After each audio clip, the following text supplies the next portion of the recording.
Merci de rester fidèle au programme d'ITV. C'est parti pour cette édition du soir. Les titres. Diffusion de fausses nouvelles. Le Premier ministre est formel. Désormais, la politique pénale, c'est zéro tolérance lors de son face-à-face avec les députés. Ousmane Sonko a également promis que l'État du Sénégal est en train de faire tout son possible pour diminuer le pouvoir d'achat des Sénégalais. Et puis, traite des personnes et trafic de migrants. Le centre de formation judiciaire, les acteurs de la justice penchent sur la question sur un dispositif juridique et institutionnel de lutte contre la traite des personnes et le trafic des migrants à l'échelle régionale. Les agriculteurs dans des maillots dans tous leurs états, ces derniers dénoncent les mauvais aménagements du casier de Bao avec une superficie de 300 hectares. Les responsables de la SAED refutent ces allégations. En sport, tour d'Europe des Lions, Sadio Mané, Ismail Sarr et Idrissa Gana Gueye. Les Lions ont été décisifs ce week-end. Voilà pour les titres. Le développement, c'est dans une poignée de secondes.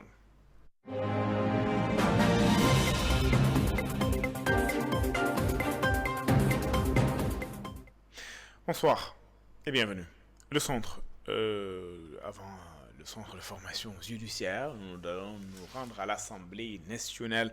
Question d'actualité à l'Assemblée nationale. Le gouvernement s'est prononcé sur les licenciements, la justice, la hausse des prix, entre autres. Le Premier ministre se veut clair désormais pour ce qui est de la diffusion des fausses nouvelles. C'est zéro tolérance. Ousmane Sonko rassure également les consommateurs quant à une éventuelle baisse des prix de denrées alimentaires de première nécessité. Mamadou Lamine Fatih Mafalfal. L'Assemblée nationale a été le théâtre d'une séance de questions d'actualité très attendue, marquant la grande confrontation entre les parlementaires et le gouvernement. Les échanges ont porté sur des sujets majeurs tels que les licenciements, l'immigration irrégulière, l'indépendance de la justice, la sécurité alimentaire ou encore la flambée des prix des produits de première nécessité. Sénégalais yi bëgg xam yéen si un an yi li ngeen leen won yàkkamti nañoo xam fan ngeen leen jëme. li tax te laaj am solo moo di ne dafa lëkkaloo ak le ministre de l'Agriculture. L'absence du groupe parlementaire Takku Wallu de l'opposition a permis aux non-inscrits, dont le député Pape Djibril Fall, de jouer un rôle central dans les débats, intervenant notamment sur les vagues de licenciements. Je pense que ce gouvernement, on ne lui demande plus la création d'emplois, mais la préservation des emplois trouvés, c'est ça qu'on lui demande. Et cela, on ne l'attendait pas de votre gouvernement. Ce que le ministre a dit sur les licenciements est vraiment contradictoire de la déclaration des gens licenciés. Il a même parlé de loi. Et je pense que cela, c'est à la responsabilité de la justice de se prononcer sur ces licenciements abusifs. Au port, à l'aéroport, CDC et d'autres lieux de travail où on pense qu'il y a eu de l'injustice. Et on voit qu'il n'y a pas eu de tolérance. Le Premier ministre a répondu avec fermeté, assumant les décisions prises par son gouvernement et annonce une série de mesures pour encadrer la liberté d'expression tout en luttant contre les dérives, notamment sur les réseaux sociaux. Aujourd'hui, chacun devrait avoir peur si ton enfant regarde l'Internet. Et cela, on doit prendre des mesures. Il faudrait communiquer, il faut éduquer, il faut parler, mais dans la fermeté, dans la gestion de certaines dérives. On ne peut pas déroger à cela. Quand on a installé, le président de la République a donné des instructions et je suis en train de l'appliquer avec le gouvernement. Et toutes les mesures que nous devons prendre pour mettre un terme à ces départs, nous allons le faire. Et si vous voyez, depuis quelque temps, ces départs ont beaucoup diminué avec le travail qu'a fait la Marine nationale pour dissuader certaines personnes.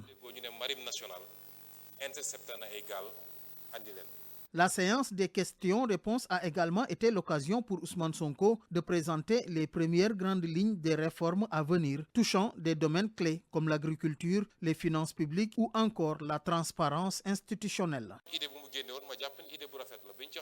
Il avait donné une bonne idée, j'en ai parlé avec le président de la République et on a retenu à dire avant de sortir des réformes une à une, on n'a qu'à faire un package de réformes après une large concertation avec les forces de la nation et voir si par voie référendaire ou législative qu'on va voter cela. C'est dans ça que nous sommes. Le Premier ministre prévoit de rencontrer les forces vives de la nation ou encore de soumettre des réformes sur l'OFNAC et les lanceurs d'alerte, traduisant une volonté de rupture. Dans un appel à l'apaisement, le chef du gouvernement a invité l'opposition à un dialogue démocratique dans l'intérêt exclusif du peuple sénégalais. Je le disais tantôt, le centre de formation judiciaire se penche sur la traite des personnes et le trafic de migrants. Les acteurs réfléchissent sur le dispositif juridique et institutionnel de lutte contre la traite des personnes et le trafic des migrants à l'échelle régionale. L'accent est mis sur le renforcement des capacités et la sensibilisation des futurs magistrats pour une bonne prise en charge des victimes. C'est un compte rendu signé Aramfal Daou et Moussa Dia. Ce séminaire régional sur la traite des personnes et le trafic de migrants vise à réfléchir à la mise en place d'un dispositif de lutte contre ces fléaux à l'échelle régionale. L'intérêt de cette journée, c'est justement de réfléchir ensemble pour voir dans quelle mesure on peut mettre en place des dispositifs de lutte contre ces deux pratiques, que sont la traite des personnes et le trafic illicite de migrants. Avec la complexité des réseaux criminels, ce phénomène porte atteinte à la dignité humaine. Ce sont deux pratiques d'une extrême gravité qui portent atteinte à la dignité humaine en ce qu'elles consistent à exploiter des êtres humains, notamment des personnes vulnérables comme les femmes, les enfants, les personnes en détresse, etc. Et ce sont des pratiques qui impliquent des défis à la fois pour nous, les directeurs d'institutions de formation, mais également pour les responsables politiques et pour les magistrats et les responsables des polices, etc. Le renforcement des capacités est essentiel pour combattre ce problème, affirme Souleymane Teliko. Notre responsabilité, c'est de revoir à la fois les curricula, les modules de formation, et également de voir dans quelle mesure on peut renforcer les capacités des acteurs judiciaires pour un traitement efficace de ces deux pratiques. À l'issue de cette rencontre de 3 jours, il est attendu des participants une meilleure appropriation du cadre juridique et institutionnel de lutte contre la traite des personnes. Il est également prévu une sensibilisation approfondie sur les outils, mécanismes et bonnes pratiques de protection des victimes de la traite des personnes et de lutte contre le trafic de migrants. De plus, un partage des modalités de coopération internationale en matière de lutte contre ces problématiques sera encouragé. Aram Fall Ndaou, les juridictions financières de l'espace UEMOA veulent renforcer la coopération et harmoniser les pratiques pour une meilleure gouvernance dans la sous-région. Les acteurs ont également mis le curseur sur le rôle, l'organisation et le fonctionnement du ministère public des juridictions financières de l'espace. Ndeyali Fall et Séléman Diallo. Plusieurs tours d'horloge de discussion et d'échanges réunissant les représentants des parquets des États membres de l'UEMOA ainsi que les délégations venues du Maroc et de la France. Le président des cours des comptes de l'UEMOA, Adissan, est revenu sur les objectifs de cette rencontre, axée notamment sur le partage d'expériences, l'harmonisation des pratiques et le renforcement des capacités des juridictions financières de la sous-région. L'objectif de la rencontre d'aujourd'hui, c'est pour démarrer une rencontre d'échange entre les différents procureurs généraux, le parquet, afin de procéder à des échanges, afin de renforcer et d'harmoniser les pratiques dans notre espace commun qui est celle de l'UEMOA. Actuellement, les pratiques ne sont pas forcément les mêmes d'un État à l'autre. Selon le premier avocat général et adjoint au procureur général de la Cour des comptes, René Pascal Diouf, le renforcement des juridictions financières à travers une meilleure coordination et des outils modernisés est primordial. En 2012, il avait été décidé de créer le parquet général afin de mieux outiller ce qui était déjà en place. À l'époque, la charge de travail était particulièrement importante. L'objectif était d'avoir un parquet général plus moderne et plus efficace, capable de faciliter davantage le travail au quotidien. Le premier président de la Cour des comptes du Sénégal, quant à lui, a salué les avancées réalisées. Il a souligné que toutes les requêtes formulées par la Cour des comptes ont été satisfaites, à l'exception d'une seule encore en attente. Mamadou Faye a également mis en avant un des grands progrès de l'institution, la dématérialisation complète des procédures au sein de l'administration. Vous avez beaucoup fait, nous le reconnaissons. Mais il reste simplement à parachever et je vous demande courtoisement et discrètement de nous accorder une autre rallonge qui nous permettrait la finalisation de ce siège afin qu'on puisse l'inaugurer au plus tard le mois de novembre 2025.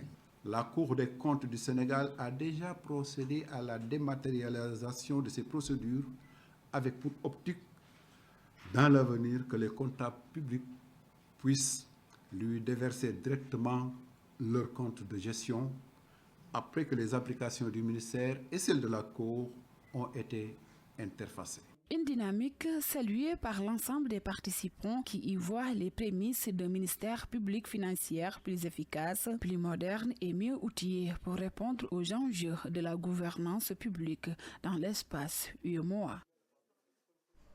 Je le disais en titre, colère des agriculteurs de Dandé-Mayo. Ils dénoncent les aménagements du casier de Bou d'une superficie de 300 hectares après une culture hivernale avec un bon rendement. Ces producteurs ont accusé du retard pour la campagne de contre-saison chaude. Ils pointent du doigt la banque agricole et la vétusté du matériel agricole. Ces derniers réclament des GMP pour pouvoir continuer la saison. Amadou Mardialo. Colère noire des agriculteurs de Dandé-Mayo Sud. Quelques jours après le passage du directeur général de la SAED à Matam, c'est par un port de brassard rouge que les producteurs de cette localité du casier de Bou se sont mobilisés pour alerter les autorités sur les mauvais aménagements du casier. Ousmane Ndiaye est le président du casier de Bou. La station de pompage de 3 pompes a retardé notre campagne puisque nous ne pouvons pas servir toute la superficie emblavée à cause des anomalies notées au niveau de ces pompes. La conception du canal entre le fleuve et le bassin des pompes est à revoir. D'ailleurs, si on a accusé du retard dans le démarrage de notre campagne, c'est à cause de cette conception qui, à notre avis, n'a pas tenu en compte une éventuelle baisse du niveau du fleuve en saison sèche. Nous sommes inquiets quant à la survie de ce casier malgré les milliards investis dans ce joyau. Ainsi, ces producteurs accusent la banque agricole d'être le principal acteur de leur endettement et dénoncent la vétusté du matériel agricole. Banque agricole, que nous avons ignoré pendant la campagne hivernale passée et la campagne contre saison en cours. Nous avons un casier agricole tout neuf, indemne de tout crédit à la banque.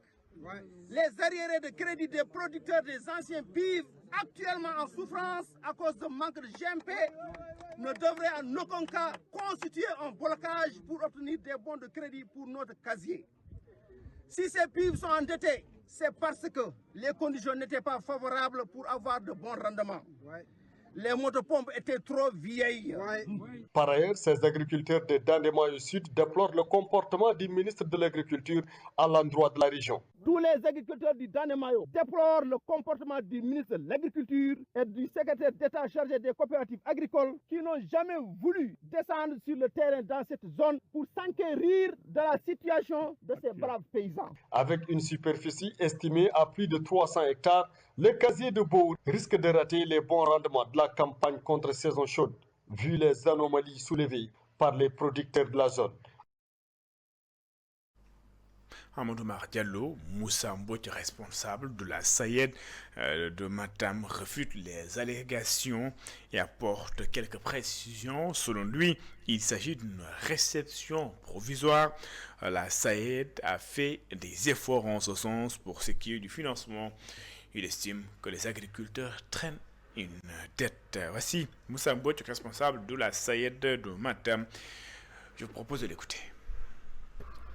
En fait, parlant des aménagements, je pense qu'on est déjà à une réception provisoire et comme tout aménagement, il y a des choses à parfaire et qu'il y a l'entreprise qui est revenue même après la première campagne d'hivernage en collaboration et de manière participative avec les producteurs pour regarder là où il y a peut-être quelques problèmes de planage, qu'on puisse en tout cas le faire. Et c'est ce qui a été fait pour que les gens puissent s'engager dans la campagne de contre-saison chaude. Et tout a été en tout cas réparé avant même de démarrer cette campagne. Et ça, la SAED a amené au moins une paire de rues pour curer davantage et permettre qu'il y ait un bon tirant d'eau pour que les points puissent se faire. Et actuellement, depuis longtemps d'ailleurs, je peux dire, ils sont en train d'irriguer pour en tout cas continuer tranquillement leur campagne.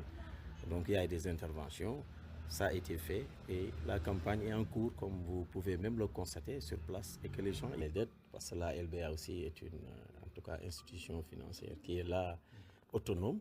Donc ce qu'on peut faire en termes d'accompagnement, on l'a fait, mais la LBA aussi a ses réalités. Et la raison pour laquelle ils n'ont pas été en tout cas financés, c'est une ardoise qu'ils traînent. Donc depuis longtemps, donc ce sont les mêmes producteurs de épis qui sont dans le casier. Donc la LBA est au courant que ce sont ces mêmes producteurs endettés qui sont dans les casiers et ils ont peut-être leur raison de ne pas octroyer. Parce qu'en fait, un crédit, ça doit se rembourser. Une enveloppe de 32 milliards de francs CFA dégagée pour financer la formation des étudiants et professionnels de santé, fruit d'un partenariat entre Ambref et Mastercard. Objectif, mieux accompagner ces derniers pour leur insertion professionnelle. Satou Diba et Cheikh Ahmed Tidiane Diouf nous en disent plus. Cet atelier qui découle de la validation du taux de curricula de formation vise à intégrer un cadre de formation plus large dans le secteur de la santé au Sénégal. L'atelier que nous organisons présentement est partie intégrante du programme Apprendre pour la vie qui est financé par la Fondation Mastercard pour une période de 4 ans allant de 2024 à juillet 2028 et qui ambitionne la révision des curricula là où c'est nécessaire pour permettre de garantir l'employabilité des diplômés en santé en garantissant le fait qu'ils puissent réellement répondre aux priorités, besoins et gaps du système de santé que nous avons actuellement. Et dans ce cadre-là, il y a eu des curricula qui ont été développés en Zambie, mais vous comprendrez le besoin de les adapter au niveau du Sénégal. Le coût global du projet il est estimé à 32 milliards sur 4 ans. Le ministère de la Santé et de l'Action sociale insiste sur l'employabilité des acteurs de la santé, une démarche appréciée par le directeur des ressources humaines au ministère de la Santé et de l'Action sociale. Au niveau de la santé aussi, on a des fuites de cerveau parce que chaque année aussi, le ministère donne des bourses. On donne 140 bourses de spécialisation. Au bout de 4 ans, on voit que ces étudiants n'arrivent pas à s'insérer dans le système.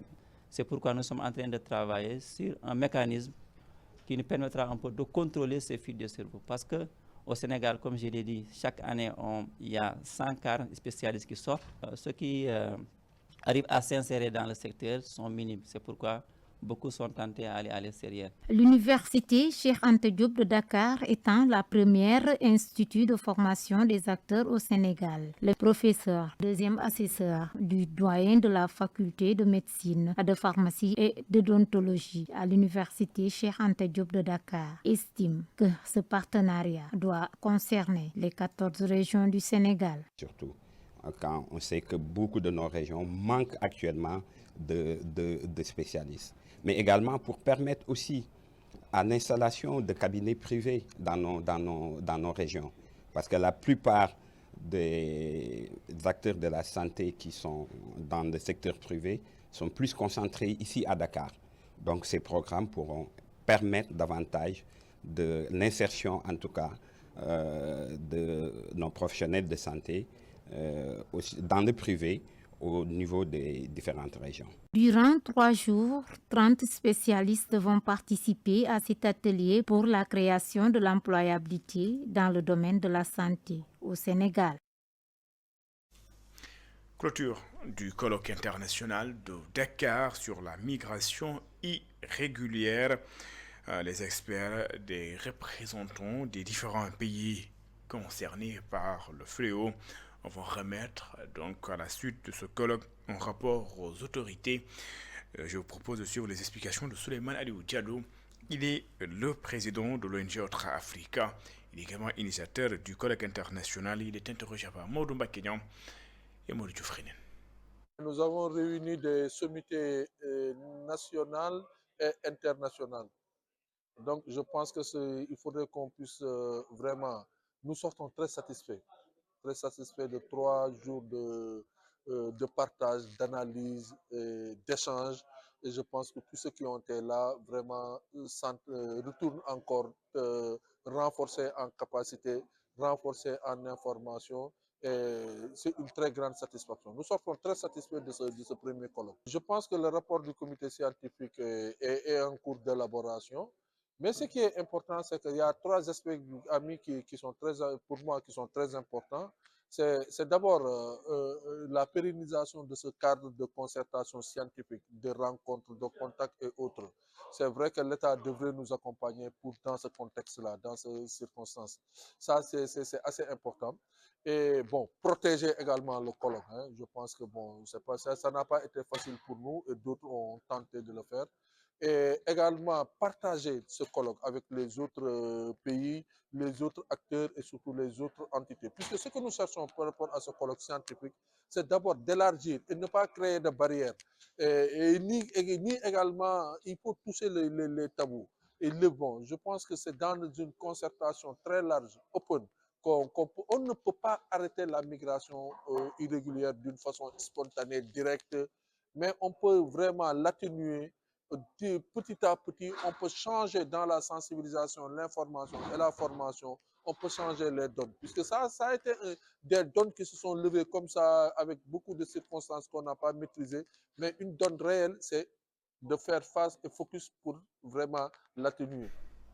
Et puis, premier congrès du syndicat autonome des professionnels du ciment refuse que le SAPROCI, qui regroupe toute la chaîne de valeur du ciment, a comme feuille de route la sauvegarde des intérêts des travailleurs intérimaires au niveau de la SOCOCIM, affiliée à la FGTSB. Le secrétaire général de la centrale syndicale promet de porter le combat du dit syndicat Mbalo Diatia, que je vous propose d'écouter. Il est interrogé par Babacar Seck. Aujourd'hui, on leur a proposé un autre type de syndicalisme, un syndicat autonome indépendant, donc, qui va traiter les questions, pour ne pas dire les préoccupations de travail directement avec l'administration de la SOCOCIM. Parce que c'était par personne interposée et ils n'ont jamais eu de satisfaction. D'autant plus que la plupart émargent dans le décret 2009, le décret donc 2009-14-12, qui en fait porte sur la protection des employés temporaires et les conditions ou les obligations auxquelles sont sujetties les entreprises. Et de ce point de vue, il y a énormément de choses à dire et à redire par rapport à leur vécu. Et les travaux en commission vont déterminer ce que sera le menu de cette plateforme revendicative. De toute façon, ce qui est important pour nous, c'est qu'ils vont s'affranchir des autres centrales syndicales donc, qui les ont tout le temps couvées et même parfois trompées, parce que c'est leur terme, je n'invente rien par rapport à cela. Aujourd'hui, ils sont fiers de mettre sur pied leur organisation et la prochaine fois, ils vont participer massivement aux élections de délégués du personnel et seront les vis-à-vis directs de la direction. Nous, par contre, FGTSB, nous avons un devoir simplement d'encadrement, un devoir d'accompagnement et on le fera aussi dans les meilleures conditions à leur demande aussi. Université Gaston Berger de Saint-Louis, une centaine de diplômés de l'UFR Agro ont reçu leur parchemin. La cérémonie de graduation s'est déroulée en présence du ministre de l'Agriculture, de l'Élevage et de la Souveraineté alimentaire. Maboboy Diagne, je vous propose de suivre ce compte rendu de Momar Alissignon.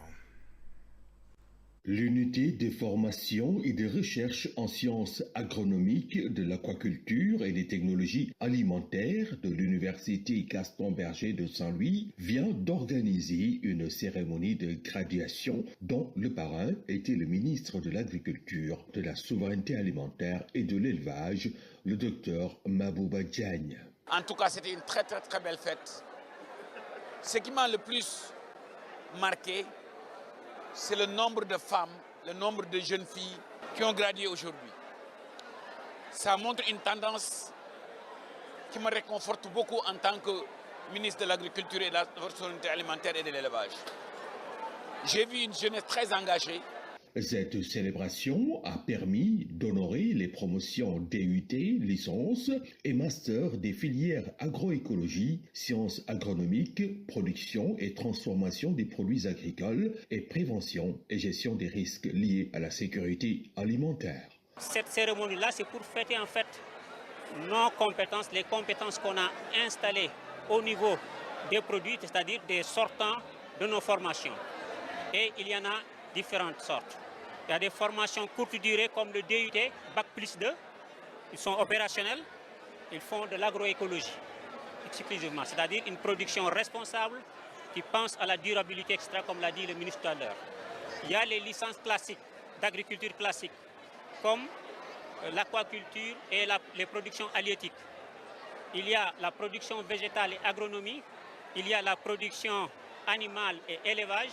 Quand on dit production animale, tout ce qui vient des animaux. Les autorités universitaires comptent ainsi contribuer au renforcement de la souveraineté alimentaire en valorisant des ressources humaines qualifiées capables d'innover dans les secteurs agricoles et agroalimentaires. Au mot de sport, donc cette édition Tour d'Europe des Lions. Papa Modou Diallo, Malik Mbaye, Abdallah Sima, buteur ce week-end. Sadio Mané et Ismaël Sarr ont été passeurs décisifs. Les Lions ont brillé un peu partout dans les 5 grands championnats européens, notamment également en Arabie Saoudite, la Saudi Pro League. Idrissa Gana Gueye a été MVP, donc homme du match de la rencontre d'Everton. Et je vous propose de suivre ce tour d'Europe avec Tidjane Sy. En pleine forme depuis le début de la deuxième partie de saison, Ismaël Sarr s'est encore illustré malgré la lourde défaite de son équipe 5-2 contre Manchester City lors de la 32e journée de Premier League. Il a suffi seulement 8 minutes au Sénégalais pour délivrer une passe décisive à Eze qui marque le premier but de la rencontre. Cette saison, Ismaël Sarr est impliqué dans 14 buts de Crystal Palace. L'autre Sénégalais qui a tiré son épingle du jeu en Angleterre est Idrissa Gana Gueye, auteur d'un match impressionnant. Gueye a été désigné homme du match après la victoire de son équipe sur Nottingham Forest, 1-0. À 31e journée de Liga espagnole, le milieu de terrain sénégalais Pathé Ciss a marqué son 4e but de la saison. Toutefois, son équipe s'est inclinée 3-1 contre l'Atlético Madrid. En Ligue 1 française, Abdoulaye Sima est le seul Sénégalais qui s'est distingué lors de la 29e journée en marquant son 11e but de la saison. Sima a marqué le 2e but de Brest, mais son équipe n'a pu faire mieux qu'un match nul contre Saint-Etienne, 3 buts partout. Dans l'antichambre de la Ligue 1, Pape Ibrahima Faye a ouvert le score pour le Metz lors de la large victoire 4-1 des Messiens sur le FC Martigues. Malik Mbaye a offert la victoire à Amiens 1-0 contre Dunkerque. Pathé Mboup et Henri Saivet ont chacun marqué pour leur équipe lors du match nul 2 buts partout entre Pau et Clermont. En Saudi Pro League, Sadio Mané a participé à la victoire de son équipe Al Nasser 2-1 sur Ariada. Lors de la 29e journée, Mané a délivré une passe décisive au quintuple Ballon d'Or, Cristiano Ronaldo. Tidjane Sy, merci. C'est la fin de cette édition. Merci de l'avoir suivi. Excellente suite de programme sur les antennes d'ITV. Je vous retrouve juste après pour votre émission L'invité de la rédaction. Je reçois ce soir Boubacar Fall. Il est le président du Rassemblement des travailleurs du Sénégal. Nous allons ensemble parler des licenciements de quelques travailleurs, dans les ministères et directions. Au revoir.